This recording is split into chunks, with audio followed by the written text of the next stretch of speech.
একটি photo viral হয়েছে। এই ফটোটা মাঝখানে যেটা দেখছেন, এখানে এসবিএফ এর কর্ণধার এবং শহীদ ফ্রেন্সের কর্ণধার রয়্যাল মালিকের জামা এখানে রয়েছে।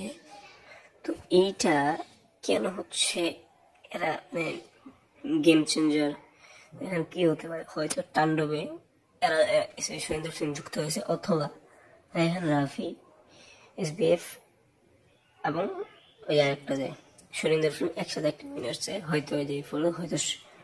এখন এখানে দেবকে কেন রাখলাম? কারণ এইখানে সাকিবের কথাও নাই, দেবের কথাও নাই, কারণ দুজনের বক্স অফিস কিং। অর্থাৎ এই জায়গায় দেবও থাকতে পারে, আবার সাকিবও থাকতে পারে, আবার এটা হচ্ছে দুইজন একসাথে রাখা হলো, এটা হলো তো ব্লাস্ট হবেই। এখন এটা তো আমরা জানি না কি হবে, দেখা যাক কি হয়, কতটুকু কি হয়। দেব একসাথে আসলো, মাঝখানে জিদের কিমিও দিয়ে দিল, আর পরিচালক রায়হান রাফি অনেকটাই, অথবা তাণ্ডবে যুক্ত হলো, অথবা সাকিব খানের সাথে আবার একটা। তো থ্যাংক ইউ পুরো ভিডিও দেখার জন্য।